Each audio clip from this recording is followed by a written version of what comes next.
నాది 66 సంవత్సరాలు age bar అయింది. నాకు రేషన్ కార్డు లేదు, నాకు ఫ్యామిలీ లేదు, పిల్లలు లేరు, నేను ఒక్కరిని. నాకు ప్రైవేట్ ఉద్యోగం కూడా నాకు లేదు. ఇప్పుడు నేను ఎవరు లేని వాడిని అయినాను.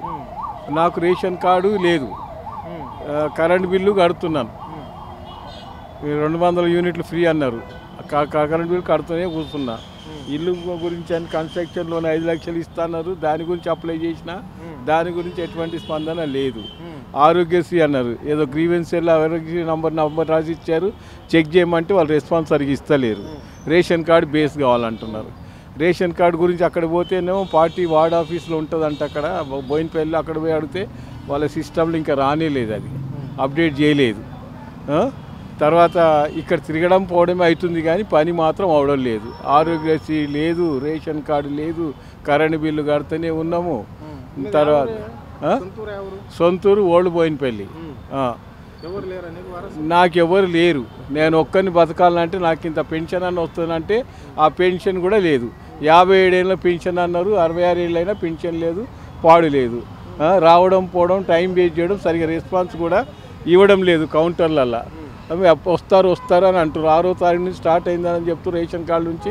ఇదివరకు అక్కడ ఇప్పుడు ప్రజాభవన్కి ఎన్నిసార్లు వచ్చినావు? 8 సార్లు అయింది వచ్చి ఇప్పటి వరకు. 8 సార్లు అయింది. అన్నిటి ప్రజాపాలన అన్నిటికీ దరఖాస్తు పెట్టాను. గ్యాస్ గురించి పెట్టాను, కరెంట్ బిల్ గురించి పెట్టాను, రేషన్ కార్డు గురించి పెట్టాను, ఆరోగ్యశ్రీ గురించి పెట్టాను.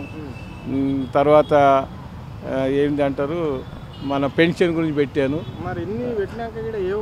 ఏ ఒక్కటి కూడా రాలేదు. నంబర్ మాత్రం ఇస్తున్నారు, చెక్ చేయమంటే అక్కడ ఉన్న వాళ్ళు మేము అయిపోయింది కదా, మాకు ఇంట్లో రాలేదు నా దాంట్లో అని చెప్తున్నారు. పట్టుకొని తిరుగుతా ఉన్న కాగితాలు. ఇదివరకు ఎటువంటి స్పందన లేదు, ఎటువంటి రెస్పాన్స్ లేదు, పాడు లేదు, ఏం లేదు. పెన్షన్ నంబర్ ఇచ్చాడు, ఇది నంబరు. గ్యాస్ గురించి అంతా ఇందిరమ్మ ఇల్లు అని ఇచ్చిండ్రు. తర్వాత ఆరోగ్యశ్రీ అని ఇచ్చిండు. రోడ్ నెంబర్ 45 జూబ్లీ హిల్స్లో బొండి అని చెప్పారు. అప్పుడే స్పాట్లో నాకు కిడ్నీ పేషెంట్ ఉంటే, హార్ట్ పేషెంట్ ఉంటే అప్పుడే పోతే వాళ్ళు ఇస్తారంట. పర్మనెంట్ ఆరోగ్యశ్రీ కార్డు ఇవ్వమనంటే మీకు టైం పడుతుంది, రేషన్ కార్డే బేస్ అని అంటారు. రేషన్ కార్డు లేదు. ఇప్పుడు నేను ఎట్లా బతకాలి? ఒక్క నా ఉద్యోగంలో నాకు చేతగాని వయసు అయింది, నాకు పెన్షన్ అని ఇస్తే నాకు ఆధారం అని ఉంటుందంటే పెన్షన్ కూడా, ఇల్లు ఏమో ఉన్నది పాత కొంప, 40 ఏళ్ళకి ఎప్పుడు కూర కింద పడతావు నాకే తెలియదు. దాని గురించి పెట్టినా దాని గురించి కూడా ఎటువంటి స్పందన లేదు.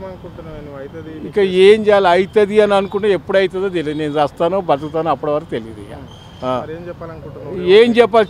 చేస్తే బాగుంటుంది, చేస్తే బాగుంటుంది. మనసులో ఏమని చేస్తారా చెయ్యరా? ఇది పొగడతల గవర్నమెంటా లేకుంటే చెప్పడం వరకేనా? మన చేతులు మాత్రం కనబడతలేదని అనిపిస్తున్నది. అవును, ఇళ్ళ కాడ నీళ్లు కూడా సరిగా వదలడం లేదు. నీళ్ళు కూడా వదలడం లేదు. 1/2 అవర్ నీళ్ళు వదులుతూ నీళ్ళు కూడా బంద్.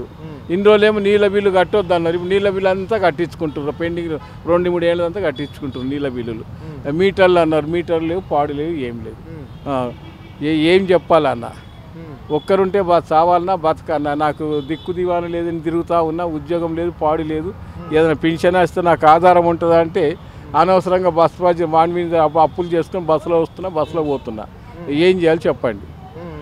ఏం చేస్తున్నారు ఈ గవర్నమెంట్ వాళ్ళు? ఏం చేస్తున్నారు? అంతే టీవీలో బాహాటంగా, అన్నిట్లో బాహాటంగా చెప్తున్నారు. ఈ ఛానల్లో ఆ ఛానల్లో వస్తున్నది. ఎప్పుడు వస్తుంది ఏం సంగతి తెలుస్తలేదు.